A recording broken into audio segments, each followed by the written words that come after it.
പുതിയൊരു ക്യാമ്പയിൻ തുടക്കമിടുകയാണ്. എന്താണ് ഇതിലൂടെ ഉദ്ദേശിക്കുന്നത്? എന്താണ് ഇതിൻ്റെ സ്വഭാവം? സംസ്ഥാനത്ത് ലഹരി മാഫിയയും ക്രിമിനൽ വാഴ്ചയുമെല്ലാം അനിയന്ത്രിതമായി മുന്നോട്ട് പോകുന്ന ഒരു സാഹചര്യത്തിലൂടെ കേരളത്തിലെ പൊതുസമൂഹത്തിൻ്റെ സ്വാസ്ഥ്യം കെടുത്തിക്കൊണ്ടിരിക്കുന്ന ഒരു സാഹചര്യത്തിലൂടെയാണ് മുന്നോട്ട് പോയിക്കൊണ്ടിരിക്കുന്നത്.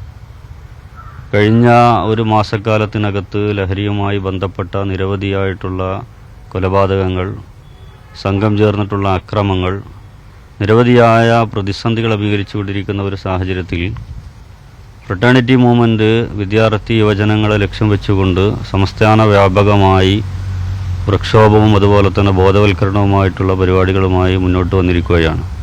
ആ ഒരു സാഹചര്യത്തിലാണ് മാർച്ച് 1-ാം തീയതി മുതൽ 15-ാം തീയതി വരെ മലപ്പുറം ജില്ലക്കകത്ത് സർവകലാശാലകളിലും അതുപോലെ കലാലയങ്ങളിലും വിവിധങ്ങളായ നിയോജകമണ്ഡലം കമ്മിറ്റികളുടെയും പ്രാദേശിക യൂണിറ്റുകളുടെയും ഒക്കെ നേതൃത്വത്തിൽ വ്യത്യസ്തങ്ങളായ സമര പരിപാടികൾക്ക് നേതൃത്വം നൽകുകയാണ്.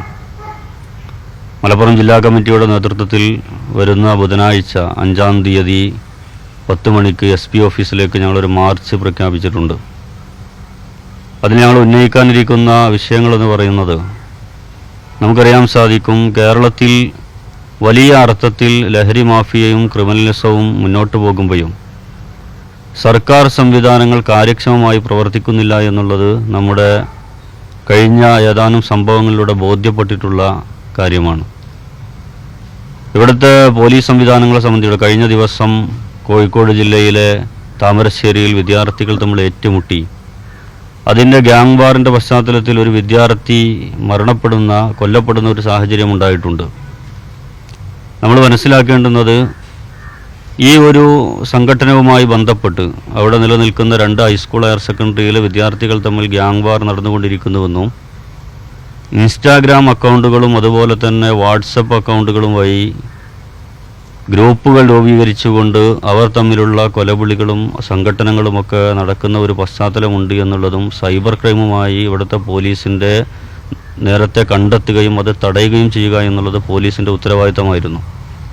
പോലീസ് കാണിച്ചിട്ടുള്ള ആ ഒരു കൃത്യവിലോപമാണ് നേരത്തെ നിരവധിയായ കേസുകളിൽ പ്രതിയായിട്ടുള്ള, ഇന്ന് കേരളത്തിലെ പത്രമാധ്യമങ്ങൾ റിപ്പോർട്ട് ചെയ്തതനുസരിച്ച് ആ കേസുമായി ബന്ധപ്പെട്ട് ഷഹബാസ് എന്ന് പറയുന്ന വിദ്യാർത്ഥിയുടെ കൊലപാതകവുമായി ബന്ധപ്പെട്ട അതിലെ ഒരു പ്രതി TP ചന്ദ്രശേഖരൻ എന്ന് പറയുന്ന RMPയുടെ രാഷ്ട്രീയ നേതാവിനെ കൊല ചെയ്ത കേസിലെ പ്രതിയുമായി ബന്ധമുള്ളവരാണ് എന്നും ക്രിമിനൽ പശ്ചാത്തലമുള്ള ഒരു സാഹചര്യത്തിൽ നിന്ന് വരുന്നവരാണ് എന്നുമൊക്കെയുള്ള വാർത്തകൾ പുറത്തു വന്നുകൊണ്ടിരിക്കുകയാണ്.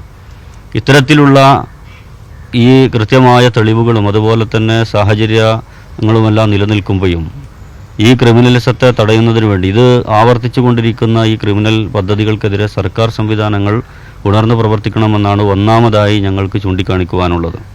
രണ്ടാമത്, ഇവിടുത്തെ എക്സൈസുമായി ബന്ധപ്പെട്ട് കഴിഞ്ഞ 2014 ശേഷം 11 വർഷക്കാലത്തെ നമ്മുടെ ഈ റിപ്പോർട്ടുകളെടുത്ത് പരിശോധിച്ച് നോക്കുകയാണെങ്കിൽ 100 കണക്കിന് ഇരട്ടിയാണ് ഇവിടുത്തെ മയക്കുമരുന്നിൻ്റെ ഉപയോഗത്തിൻ്റെയും അതുപോലെ അതുമായി ബന്ധപ്പെട്ട കേസുകളും പുറത്തു വന്നുകൊണ്ടിരിക്കുന്നത്. ഇവിടെ പിടിക്കപ്പെടുന്നതിൽ പലരും ഈ കണ്ണിയിലെ ഏറ്റവും അവസാനത്തെ കണ്ണികളായിട്ടുള്ള, ഇവിടെ പലപ്പോഴും ഈ ലഹരി മാഫിയയുടെയും അതുപോലെ തന്നെ ഉപജാപ സംഘങ്ങളുടെയുമെല്ലാം ഏറ്റവും ചെറിയ കണ്ണികൾ മാത്രമാണ് പിടിക്കപ്പെടുന്നത്. ആ കണ്ണികൾ പിടിക്കപ്പെടുന്ന സാഹചര്യത്തിൽ അവർക്ക് പിടിക്കുന്ന ലഹരിയുടെയും അതുപോലെ തന്നെ മറ്റുള്ള സംവിധാനങ്ങളുടെയും ഒക്കെ കണക്കനുസരിച്ചും അതിൻ്റെ തൂക്കമനുസരിച്ചുമൊക്കെ അവർ പോലീസിൽ നിന്ന് ജാമ്യത്തിൽ വാങ്ങിപ്പോകുക എന്നുള്ളതിനപ്പുറത്തേക്ക് ഇവിടുത്തെ എക്സൈസ് സംവിധാനങ്ങൾ ഇത് ഏത് ചാനലിലൂടെയാണ് വരുന്നത് എന്നോ ഇവർക്ക് നൽകുന്ന ആളുകൾ ആരാണ് എന്നോ ഏതൊരു സംവിധാനം ആണ് ഇവർക്കിതിനു വേണ്ടി വിതരണം ചെയ്യുന്നതിന് വേണ്ടി എവിടെ നിന്നാണ് ഇതിൻ്റെ കുത്തക മുതലാളിമാരും ഇതിൻ്റെ ഹോൾസെയിൽ സംവിധാനങ്ങളൊന്നും കണ്ടെത്താൻ ഇവർ ശ്രമിക്കുന്നില്ല എന്നുള്ളതാണ്.